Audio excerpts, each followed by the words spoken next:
जमीन के बदले नौकरी मामले में एक बार फिर से सीबीआई ने तेजस्वी यादव को समन भेजा है। लालू परिवार फिर से मुश्किल में है। देखिए, ये जो पूरा मामला नौकरी के बदले ज़मीन का जो मामला है, उसको उजागर करने वाले हैं श्री ललन सिंह, जो इस समय जनता दल यू के राष्ट्रीय अध्यक्ष हैं। 2008 में जब मनमोहन सिंह देश के प्रधानमंत्री थे, उस समय ललन सिंह और स्वर्गीय शरद यादव ये दोनों गए थे ज्ञापन देने मनमोहन सिंह को कि लालू यादव ने रेल मंत्री रहते हुए दर्जनों लोगों से ज़मीन लिखवा लिया नौकरी के बदले में। लेकिन चूंकि उसमें यूपीए की सरकार थी, कोई कार्रवाई नहीं हुई। और 2014 के बाद जब एनडीए की सरकार बनी तो ललन सिंह फिर एक बार सक्रिय हो गए और सारे कागजात ललन सिंह और नीतीश कुमार की पार्टी ने सीबीआई को उपलब्ध कराया, जिसके आधार पर कार्रवाई हो रही है। अब ये बात अलग है कि आज प्रधानमंत्री बनने के लिए वो लालू यादव के साथ खड़े दिखाई पड़ रहे हैं, भ्रष्टाचार के साथ समझौता कर दिया नीतीश कुमार ने। तो जो लोग कल तक कागज उपलब्ध करा रहे थे, आज वो लालू के पक्ष में खड़े दिखाई पड़ रहे हैं। लेकिन देखिए, कानून के हाथ बहुत लंबे होते हैं। सीबीआई के पास प्रमाण है, दस्तावेज है, सबूत है। उस सबूत को कोई नकार नहीं सकता है।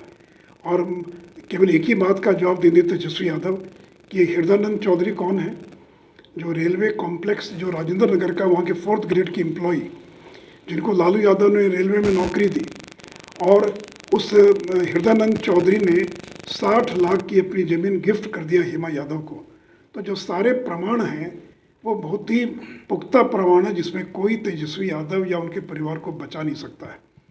और ये जो सिंपैथी कार्ड खेल रहे हैं, तो नीतीश जी ऐलान कर दें कि भविष्य में बिहार के अंदर पुलिस ऐसे किसी घर में नहीं जाएगी जिस घर में गर्भवती महिला है या कोई बीमार है या बच्चे हैं, वैसे किसी घर में पुलिस छापा मारने नहीं जाएगी। कर दें तो निर्णय कर दें या सीआरपी सीआईपी से भी इस बात को दर्ज करा दें, तो ये सिंपैथी कार्ड चलने वाला नहीं है। कल ईडी जो भी गई, जिस मकान में गई, D1008 न्यू फ्रेंड्स कॉलोनी का मकान, 4 मंजिला मकान, पॉश कॉलोनी, दिल्ली की सबसे शानदार कॉलोनी, 100 करोड़ रुपये से ज़्यादा का मकान।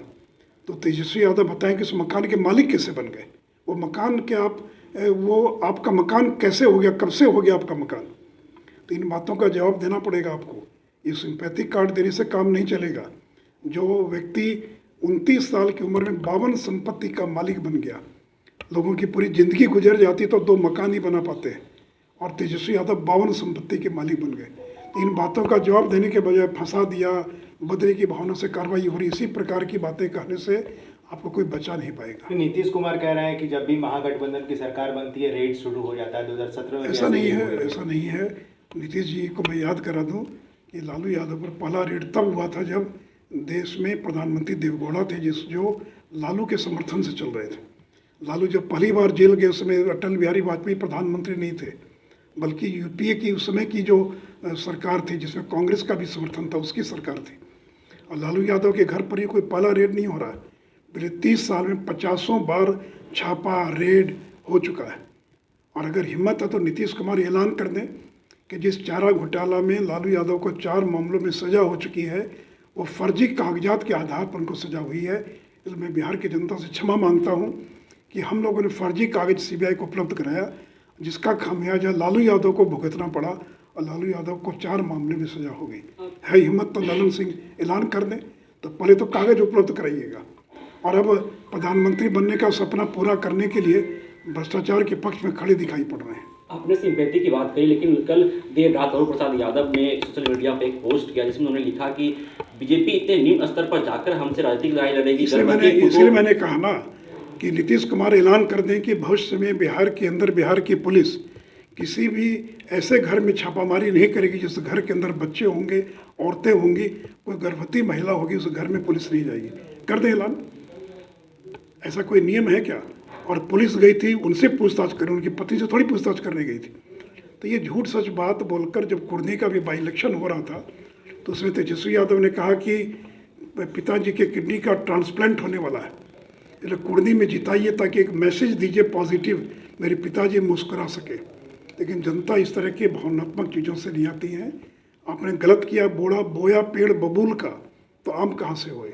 आपने गलत किया तो उसका परिणाम आपको भुगतना पड़ेगा। और इसलिए आज अगर लालू परिवार की अगर ये दुर्दशा है, तो उसके लिए अगर कोई 2 व्यक्ति जिम्मेवार हैं तो वह नीतीश कुमार और ललन सिंह। आपने लालू की लीला नाम की किताब भी अपने पास रखी है, क्या है यह किताब? नहीं, ये किताब नहीं है, ये 2017 में मैंने 40 प्रेस कॉन्फ्रेंस करके लालू की संपत्ति का खुलासा किया था, उसी को दस्तावेज के साथ मैंने उस पुस्तक में उसका उल्लेख किया है। और उसी में मैंने हृदयानंद चौधरी और ललन चौधरी का भी उल्लेख किया है, जिस हृदयानंद चौधरी को 3 महीने पहले पुलिस ने गिरफ्तार करके जेल में बंद किया था। तो वही तो एक सवाल है कि एक 4th grade employee Hema Yadav को 60 लाख की ज़मीन दान में देता है, ऐसा तो यहाँ तो बाप बेटे को दान देता ही नहीं है। और एक अननोन व्यक्ति, एक अनजान व्यक्ति जो आपके कारण रेलवे का कर्मचारी बना, वो 60 लाख की ज़मीन दान में देता है। और 2 साल के बाद हेमा यादव, राबड़ी देवी 60 लाख की ज़मीन को 3 करोड़ में बेच देती हैं AK info system private limited को, जिसका वो मकान था, जिस मकान में तेजस्वी यादव कल रह रहे थे, जहाँ कल ईडी छापा मारने गई थी। धन्यवाद।